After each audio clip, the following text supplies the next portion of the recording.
Hi, you guys. Welcome to my second YouTube video. My name is Maura, and I am brand new on this platform. If you have not watched my first video, go check out my first video before or after you watch this one. But basically, I am starting YouTube before I'm ready, and I'm taking you guys along with me. When I say before I'm ready, I basically mean that I am exhausted. I am batch recording my first few videos, and so my nails are chipped. My hair is not done. This is not my ideal setup. And I know someone's going to comment below and being like, what do you mean your hair is not done? Because it's straight, but it is not as done as I would like it to be for putting my first videos out there onto the World Wide Web. But everyone always says like your first YouTube videos always suck, and so it's not like I have any like major expectations for these videos, but I am starting before I'm ready. I did, like I said, I just got off work. I currently work a 9 to 5. I basically work almost 7 days a week pretty much, and so I'm very tired, but I'm at the place now where I've been wanting to do YouTube for so long, and I've been starting and stopping making videos for so long that if I don't do it now, I won't, basically. And so I just want to get started. I want to get the first few videos out there. If nothing else, I want to prove to myself that I can get a little bit more comfortable speaking in front of a camera, because that is something that I've always been so intimidated by. I have had a podcast for the last 2 years almost. It's called Thoughts by Maura. It is available on all podcast platforms. If you are here from the podcast, comment down below. Hi. I know it's probably very weird to actually see me talking like face to face. It feels weird for me too.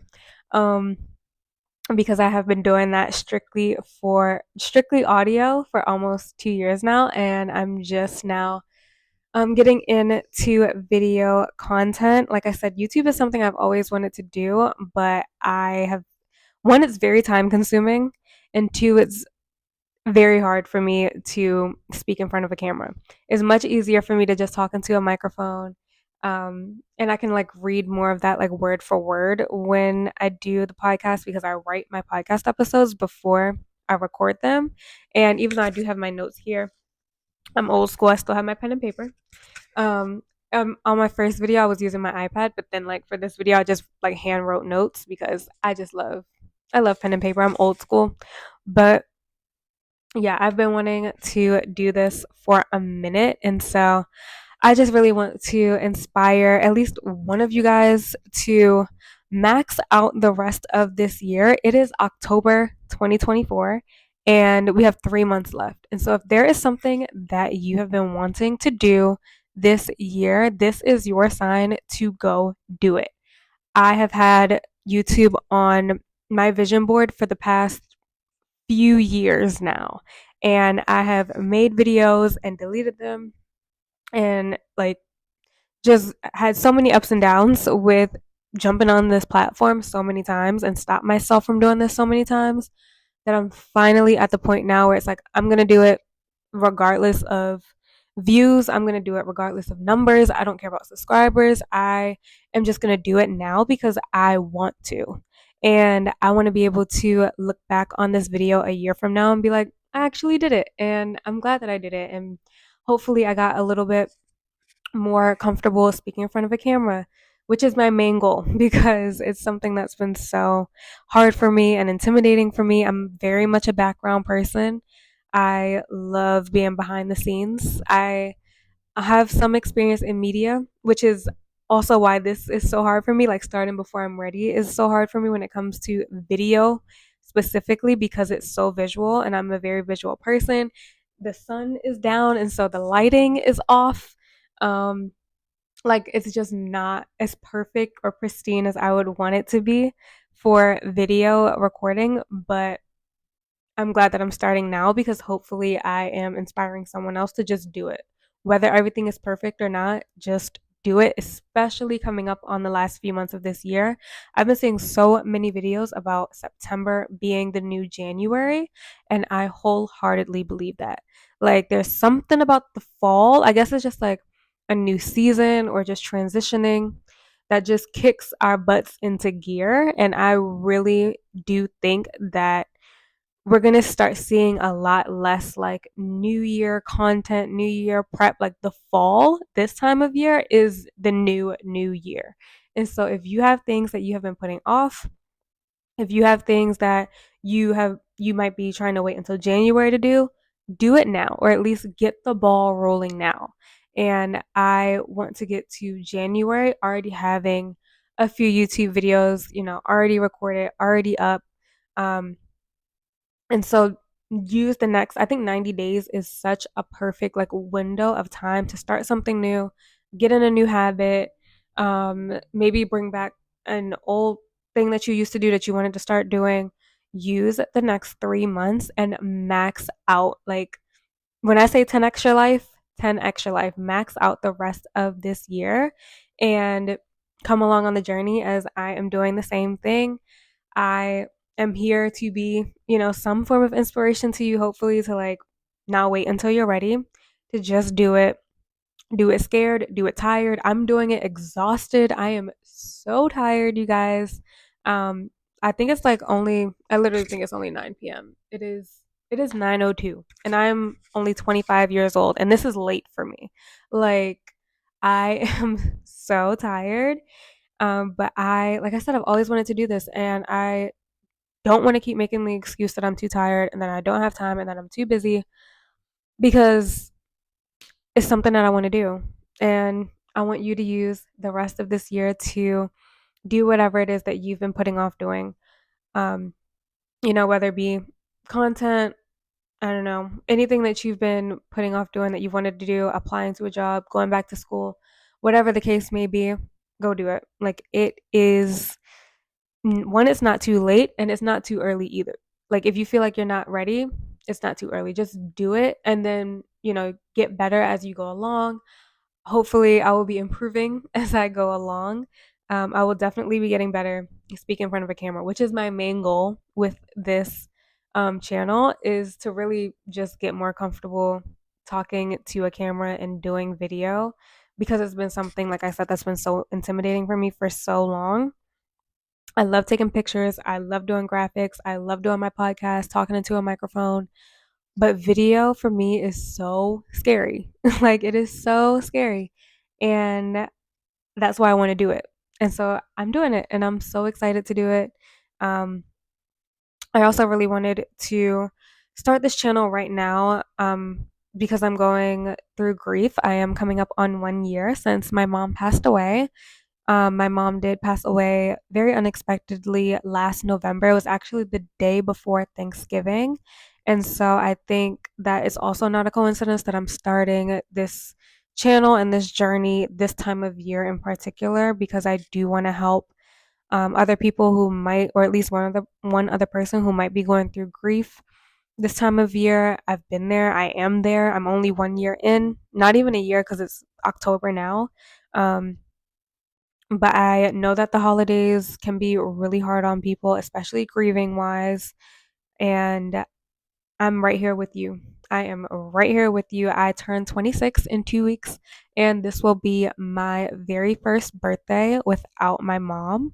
And so, like, I just want to be, I want to use this platform to just help one other person know that you are not alone and to just share what has been working for me. Going through grief and going through this season and grieving young, like, it's very different and difficult losing a parent in your 20s specifically. Any older and any younger, it's not easier. I'm not discrediting that by any means, but the 20s specifically are already so chaotic and so messy. And like I turned 25 last year in October and then immediately lost my mom after in November. So like it's been the ultimate quarter life crisis. And I just want to go into this season, um, just like I said, just helping one other person know that you're not alone. I'm going through the same thing. I am right here with you if you happen to be experiencing grief right now. I do want to say, like, the main thing for me has been creativity and art has been so healing for me this past year. Like, any form of art. I love music, books, fiction has been so healing for me. I've always been a huge reader. I am an English major. If you have are pursuing English, have a degree in English, have any type of English background, comment down below. I'm an English major. My bachelor's is in English. I graduated from Morgan State University in 2019. If you went to an HBCU, let me know. But yeah, I love creating. Reading has been amazing for me. I'm so glad that I had already started my podcast before my mom passed because it continued to be such a therapeutic thing for me to do. I've loved doing the podcast. The podcast is not going anywhere, by the way. If you are here from the podcast, hi. I'm sure it's very weird to see me like on video face to face. It's weird for me too. Um, but I am just super excited to hopefully help one of you guys, inspire one of you guys. But art has been super healing for me this past year. Music has been super healing for me. My mother's name is actually Melody, Melody. And so music has been very, very healing for me. I went to see John Batiste in New York City literally a month ago. I got to meet him, which was so crazy. I also just met Kenny G, like the Kenny G. I am a huge jazz lover, music nerd. I met him about a week ago in DC for his book signing, Life in the Key of G. Go check it out if you are a huge nerd like I am, or if you just like love music, love people's stories. I have been really into like biographies and autobiographies this past year.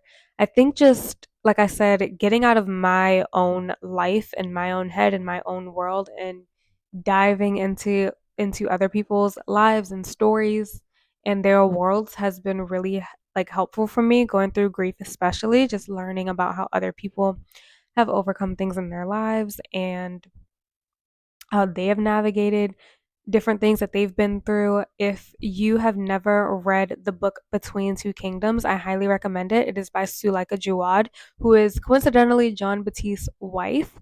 She has had like on and off again cancer for the last few years, and she wrote an incredible book called Between Two Kingdoms. That book is so good. Her story is so good. If you are going through any type of trauma, grief, life or death situation, or even if you just want a different perspective on life and on like hardship and why bad things happen in the world, like any like philosophy like area of life that you might be struggling with, I highly recommend reading Between Two Kingdoms. Go follow Suleika Jawad. She has so many like great articles. She also has written for the New York Times. She has this project called the Isolation Journals. She's also a painter, and so her artwork is beautiful. She is just so inspiring. Like I said, she is married to John Batiste, and so music is also a really big part of her story as well. And it's just been so comforting to see someone else who has been like knee deep in, of course her grief is a different kind of way because she's herself has been facing death, and so it's a different kind of grief, but it's a very similar feeling, and a lot of her content has been so inspiring to me and so comforting to me and so helpful to me. I think that it's also so it reminds me of how precious life is. Seeing someone else who is facing a life or death situation. And like I said, my mom's death was so unexpected that I learned very quickly that we don't come here to stay. This can all be gone just like that in the blink of an eye. And it's another reason why I wanted to start making YouTube videos because I know how short life is. And this is one of those things that I don't want to look back on my life and say, I wish I had done it because I always wanted to do it. And like I said, this industry is so new. This isn't going anywhere anytime soon. Like, even if the platforms change or if, YouTube changes, I know that TikTok has been in the works of, being banned or whatever for years. It's like the boy who cried wolf when it comes to the social media stuff. But um, I know that this is something that I have always wanted to do, and there's so many YouTubers who have inspired me so much, especially this past year going through grief, that I hopefully want to do the same thing for someone else. And I am so out of my comfort zone, like I said, but I think that, me talking a lot more about grief video wise is going to be really cool because on the podcast is just different and grief is so like intimate, it's so much more personal. And so I think that, it um it'll be really cool to talk about that stuff on video as well as on the podcast. Like I said, a lot of the content will be similar. My podcast is just more like it's longer, I guess, and it is more outlined. Video, I'm more nervous because this is so new to me. Like I said, this is very much out of my comfort zone, but it's something that I want to get more comfortable doing. It's something that I do hope to build a little community doing. And if you yourself have been struggling with grief and have found things that have helped you, please drop them down in the comments below. Um, like I said, having a creative outlet for me has been such a game changer. I think there's such a huge correlation between spirituality and creativity and art. Like I said, I'm a person of faith, and the Bible says, like, and God created, and God is the creator. And so I think that art is just in us as human beings, and um, creativity is so healing, it's so uplifting, and there's something just so beautiful and spiritual about expressing yourself through creativity in whatever form you can do that in. And I hope that I can inspire at least one of you guys to, get a creative hobby, to pursue a creative passion, and get a creative outlet, especially if you're dealing with grief, because it is something that's been a huge game changer for me, is leaning into getting more creative, consuming more art, like content that I love and that I enjoy. And yeah, I hope that I can help at least one of you guys to do the same thing. But yeah, in this second video, I mainly just wanted to talk a little bit more about grief. And I also wanted to remind you guys to max out the rest of this year. It is October. Please do not wait until January to get the ball rolling on doing things that you want to do. And like now is the time. Please use the next 90 days to really just max out the rest of this year. Do whatever it is that you want to do. Do not wait until you're ready. Do it like me. Stay up late. Do it tired. Do it exhausted. Trust me, you can do it. Like you can push through it. I thought that I couldn't push through it. I can. And I'm proving to myself that I can and that everything doesn't have to be as perfect as I want it to be. I can just start. And I am loving this already. I knew that once I started YouTube or once I started making videos, I was going to kind of get hooked on it. And I already am. And I'm only 2 videos in. And even though I'm still nervous, I love it. Like, I love it already because I love creating so much. And I do, love sharing a little bit about my story to hopefully, like I said, just help someone else who might be going through the same thing. Do not forget to like, comment, and subscribe. And check out my podcast at Thoughts by Maura. You can hear a lot more of me over there because I think I have a little bit over 60 episodes on there that you guys can check out if you want more content from me in the meantime. Also, check out my Instagram at Thoughts by Maura, as well as my Lemon 8 at Thoughts by Maura. And I will talk to you guys in my next episode. Bye.